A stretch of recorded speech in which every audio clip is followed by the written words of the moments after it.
Let's be honest, most of us have done it. We have spent money to buy something during quarantine that we now regret, from candle making kits to trendy cookbooks. We're going to get into it with Rocket Years author and our co host today, Liz Segran. It is Wednesday, November 11th. Let's talk money with our friends.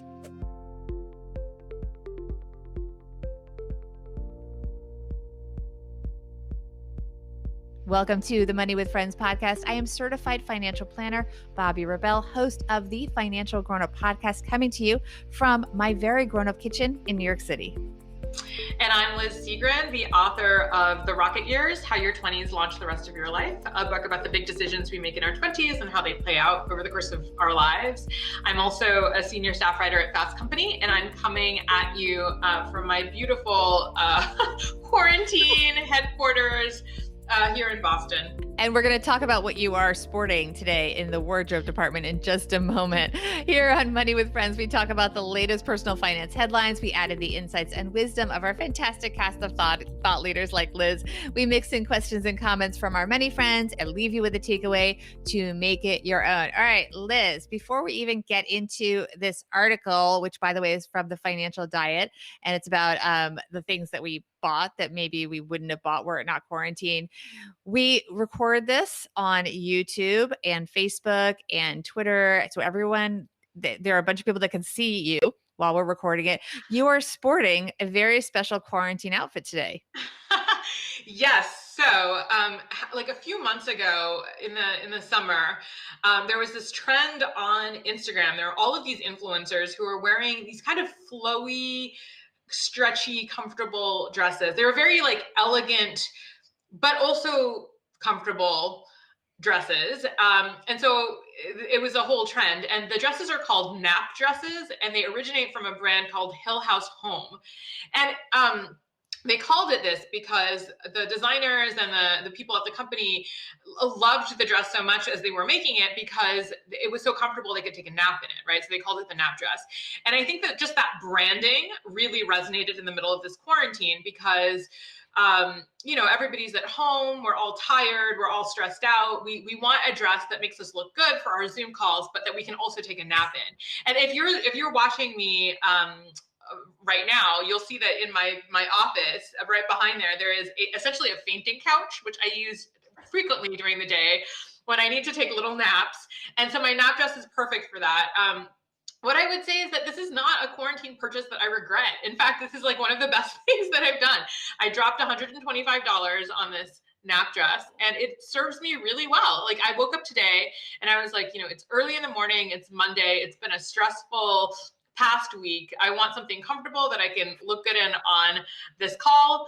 And so boom, I'm done, And so easy. So And comfortable and easy. You're going to start a second wave of this fad of the nap dress, because everybody is I know I'm totally going to look for it. I'm going to probably hit you up for the link as soon as we're done recording this, because it looks so comfortable and so nice. I was a little surprised at the price point. I feel like that's high, but I have to kind of check it out and see it. Maybe it's like a fancier dress, because we're only seeing the top half. No, it's not fancy at all. It's extremely lightweight. It's like, it's all branding, but I'm there for it. It makes me, I wear it frequently. So I would say that, like, cost per wear, if you want to think about it in terms of the amortization of this dress, I'm getting good value. I like that. And I think that we're going to read this article, and then we're also going to hear from our audience what they had to say. And some of them have quarantine purchases that they would have bought without the quarantine, but that they don't regret. So first, let's see which one of our friends is going to bring us into the story. This is Lacey from the Military Money Show. Friends, check. Money, check, check. Friends with money. Let's do this. All right. The story, as I mentioned, is from the Financial Diet, one of our favorite websites. 9 things anxiety made me buy that I now regret, by Gina I'm sorry, Gina Vaynstein. And I botched that. Vaynstein. And by the way, for anyone that wants the links, go to our YouTube channel, Money with Friends, and we will put it in the link so you can read the whole thing. But in short, she talks about that online shopping has been a coping mechanism to deal with stress, sadness, anger, and self-doubt, and so on. And she, tends to buy things that will make her feel better. So she'll buy expensive swimsuits for motivation, pricey art kits, that kind of thing. And she goes on about that, but then she gets into the things that she regrets and will be, in some cases, reselling that she bought during the quarantine. So we're going to go through them quickly, and I'm going to ask Liz to kind of comment, and then we'll talk more about our experiences. And we have a lot of comments from our audience, both on Instagram at Money Friends Pod and our live recording here on YouTube. So she talks about trendy cookbooks. I think a lot of people were really into cooking when the quarantine began. Did you buy anything cooking related? I did, yes. I have bought. Well, actually, it was not so much at the beginning. It was when after I had eaten all of the cheese and the crackers and put on a bit of weight, and so then I got all of the cookbooks that help you sort of like eat healthier. And so I've been really into the Sakara cookbook. It's called Eat Clean, Play Dirty. And so Sakara is just like plant-based diet company. But it's super, super complicated. All of the diets require like all of these obscure ingredients. So that has been kind of a waste because I bought it, I used it for like a week, and then I was like, I can't do this. I'm going to go back to eating my cheese and crackers. It's so funny you said Sakara because I didn't buy their cookbook. I actually did a trial 3 days of their meals, and I have to say they were delicious. I have no complaints about the quality, delivery, everything was wonderful, but it was so expensive. And I was like, I can't do this. Yeah, It was I did a week crazy of expensive. So that ended. So I did a week of that, and then I also did. So then that's very, very expensive. But they have this kit, this detox kit, where you do all the recipes yourself, and then they have a couple of supplements that they give you, and that was like a couple of $100. But it's for 2 weeks. That was like. It was hard. It's hard. The reason I think that it's so expensive is that they're using a lot of very good ingredients. And then, of course, I'm sure that you're paying in part for the fact that lots of models and actresses use this diet. But I do think that, yeah, it's just very hard. It's very hard to execute this on a daily basis. So, when we become millionaires, I'll just be I'll be ordering from Sakara every single day. And until then, it's going to be, it's going to be my diet, which is wine and cheese and crackers.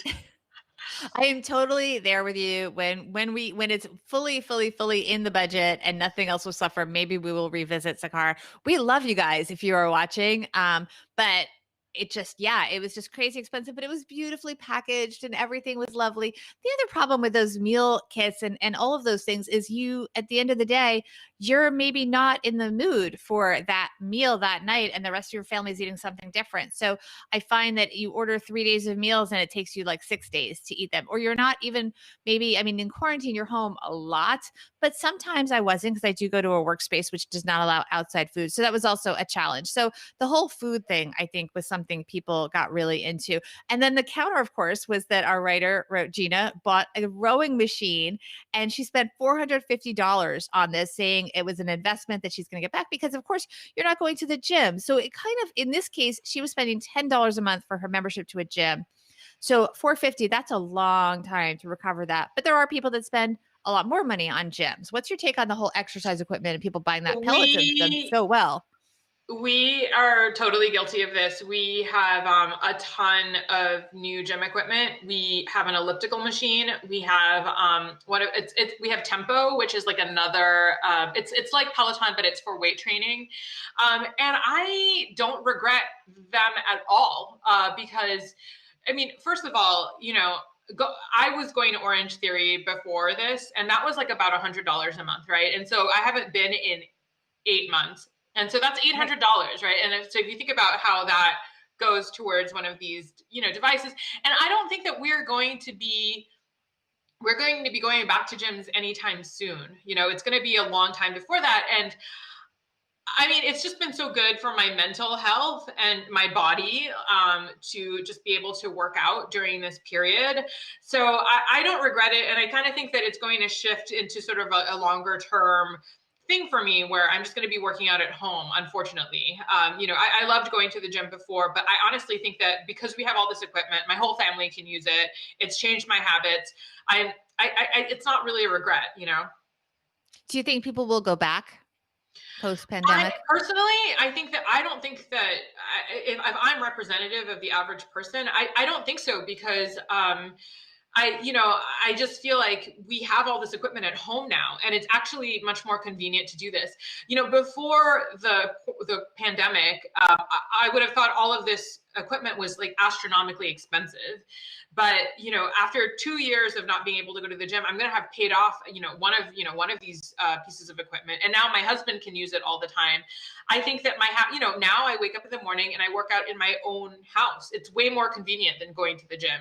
I don't think I'm going to go back. And given the sales of Peloton and all of these new startups that are entering the market, I honestly think that maybe gyms are one of those industries that may not recover from this pandemic.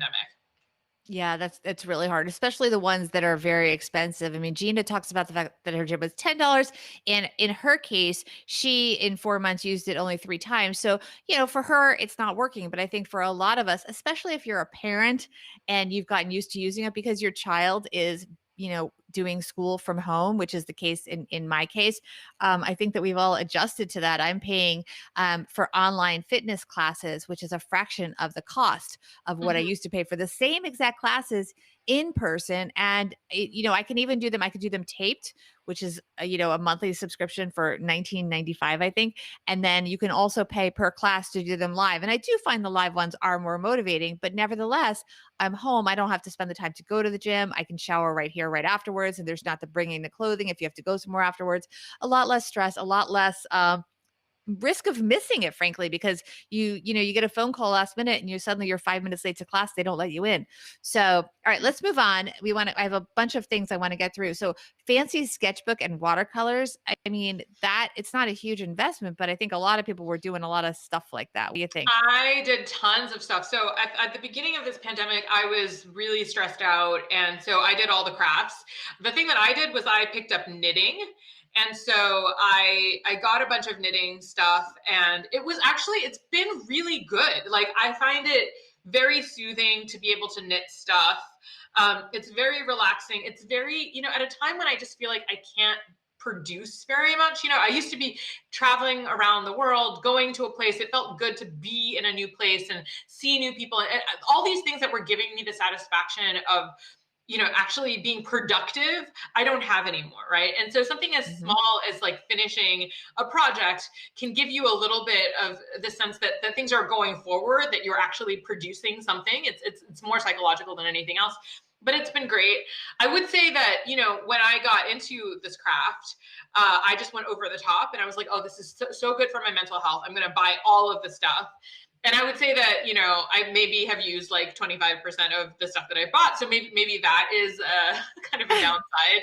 But I would say that in general, like the new habits that I've developed, the working out, the relaxing hobbies, the gardening, all of this stuff is actually, it's actually pretty good. I think that I want to keep these habits and these hobbies as part of my life going forward.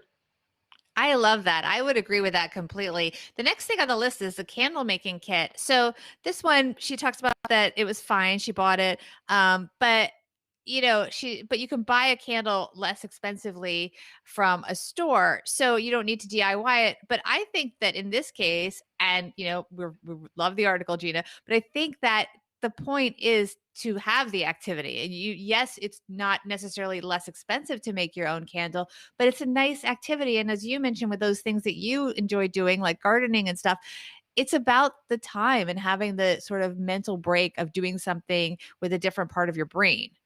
Totally.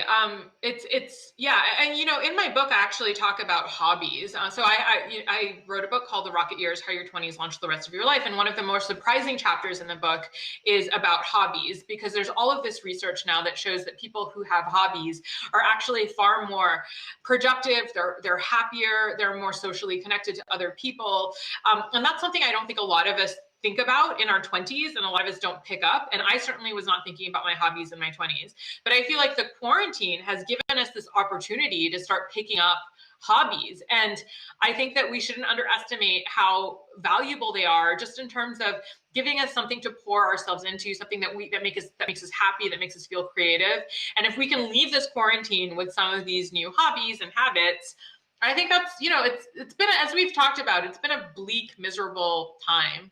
Any little bright spots are worth holding on to, I think. I totally agree. All right, we're running out of time, so I want to go through these really quickly. She purchased protein shakes in bulk, and I think that goes for any bulk purchase. I mean, we loaded up. I mean, you can regret it, but then again, if it's something that doesn't go bad, you'll work your way through it, right? Yeah, I would say that I think that is the biggest problem here, that anything that we liked, we bought too much of. I think that may be the lesson here, that the thing itself may not be the problem. It's just how much we're buying of it. But yes, if it's protein powder and rather than fruit or whatever, you can hold on to that for a while.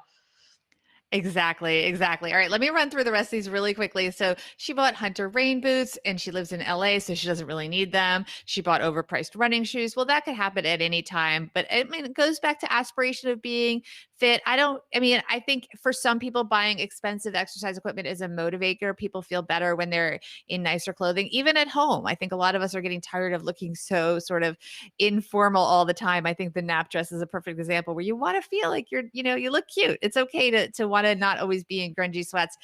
She also had a lot of impulsive home DIY things that were a little bit tougher. And it's interesting because I've been tempted, I don't know about you, Liz, to buy, things like she talks about the stick on wallpaper. I've never tried that.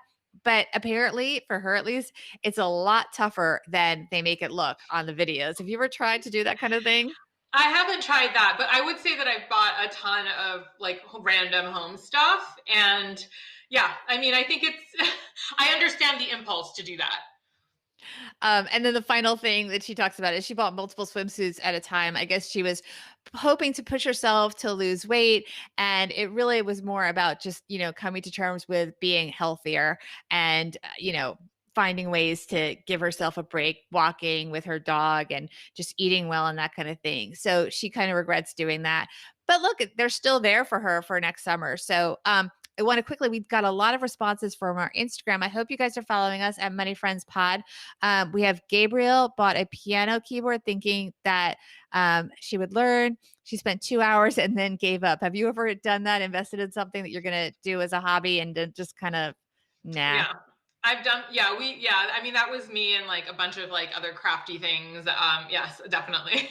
I bought an embroidery set. I was like, oh, I'm so into knitting. I must do all of the old lady grandma, crafts. Yeah. And it turned out that knitting as much as I can do, basically. Yeah, I went through a hard time in my life. I had gotten divorced right when I turned 30, and I went and I took a jewelry making course, and I took it very seriously and invested in all of this equipment and all of these supplies, and it did not last very long. But it was interesting because I saw that a lot of jewelry that we paid a lot of money for is very basic and very easy to do. But I did invest in a lot of kits, a lot of tools to make jewelry because it is metal work. But that's kind of tough to do in a New York City apartment. You could set the whole place on fire. So that didn't last. Anyway, we have Sarah. She invested in a pull-up bar that doesn't fit in any of her doorways, except one that she doesn't trust that is in her basement.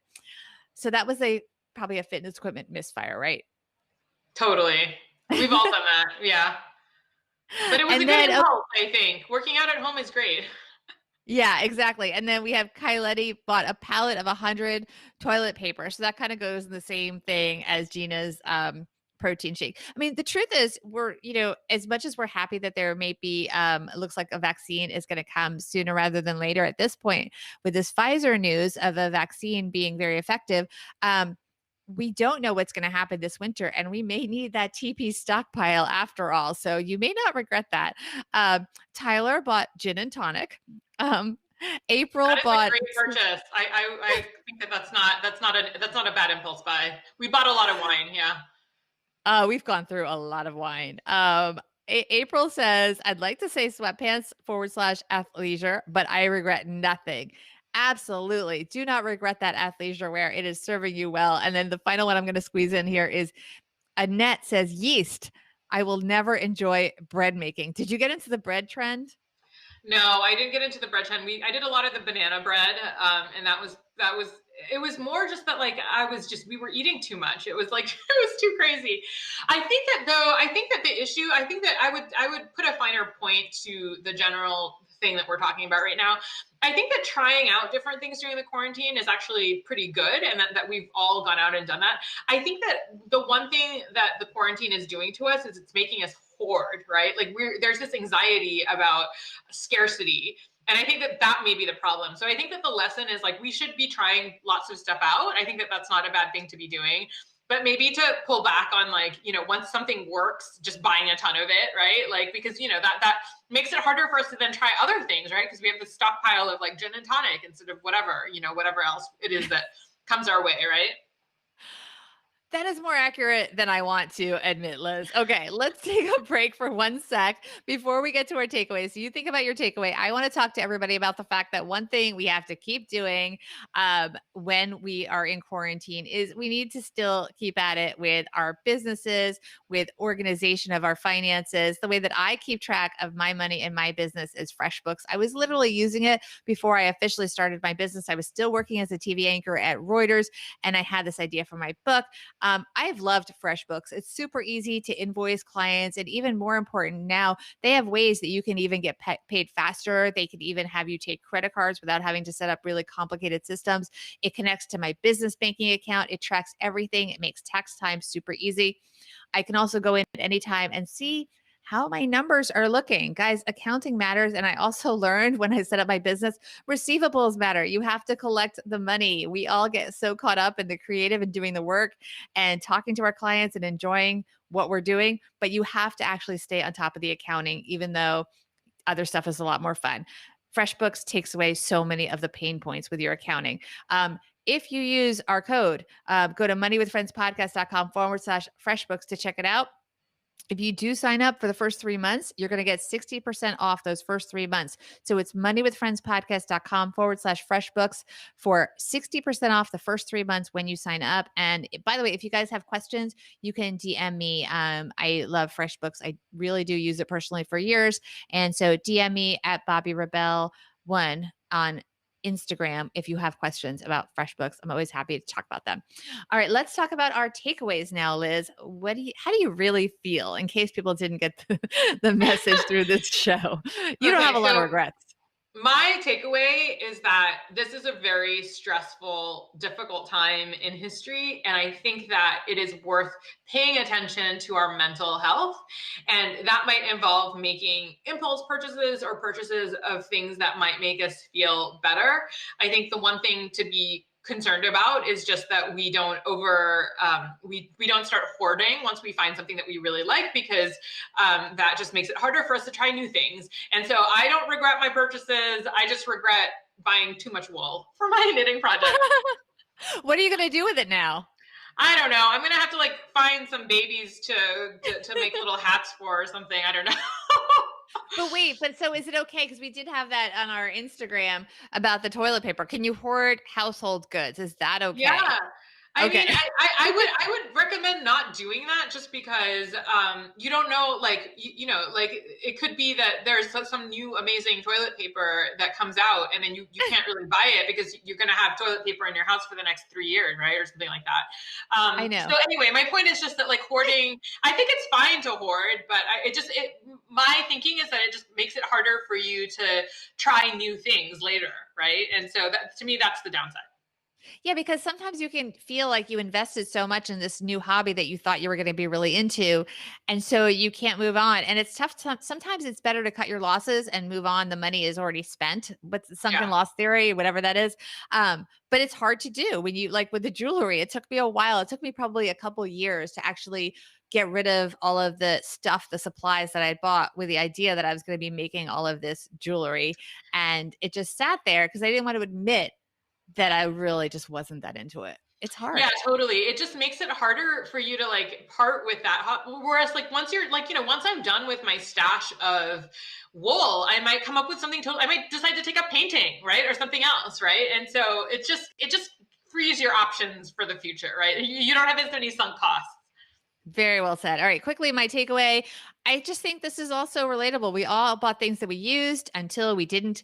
For example, I have a nice foot soaking tub now holding cleaning supplies. Although I should use that. I also had lots of home manicure stuff, and then I just didn't bother. And then, of course, all the canned goods that we stocked up on, but they'll be used eventually. We have a lot of yeast for baking because you couldn't find it anywhere. So then when we found it, we stocked up.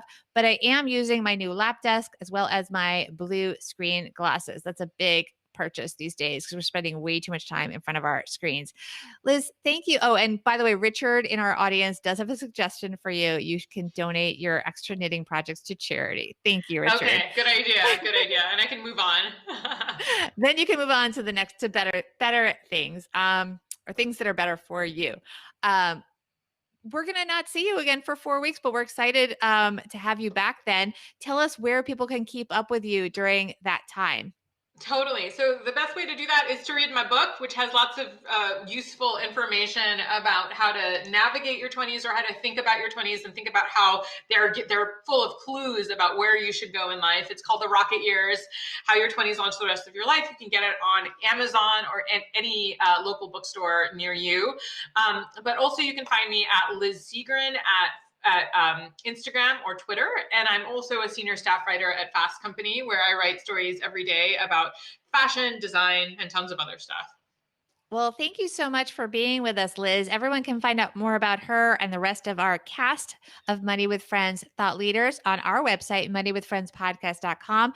Please be sure to follow the show at Money Friends Pod. That is on both Instagram and Twitter. And be sure to subscribe to us on YouTube. Just go to YouTube, look for Money with Friends, and you can join us for our live shows.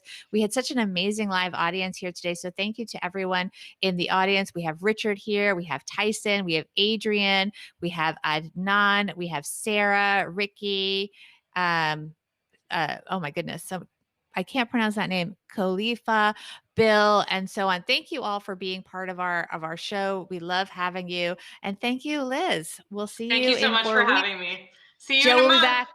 Joe will be back with Farnoosh Tarabi on Thursday's show. We'll see you then. Thanks for being part of Money with Friends. Bye, everyone. Bye. Bye. This show's created and hosted by us, Joe Salsihai and Bobby Rebell, and it's edited and produced by Ashley Wall. Money with Friends is a product of Money with Friends, LLC, copyright 2020. For a list of the thought leaders who appear on the podcast and links to the stories discussed, head to our website, moneywithfriendspodcast.com. You can also check out our schedule for upcoming recording sessions so you can join us and be part of the show. Also, be sure to follow us on social media at Money Friends Pod on both Instagram and Twitter. Look out for our polls and quizzes. You could get a shout out on the show. We're well worth following, we promise. As with anything, remember you shouldn't take advice from any of us or any other videos or podcasts without first talking to your financial advisor. These people on this episode, they're here for your and their entertainment purposes only. I'm Bobby. I'm Joe. We'll see you here back next time with another episode of Money with Friends.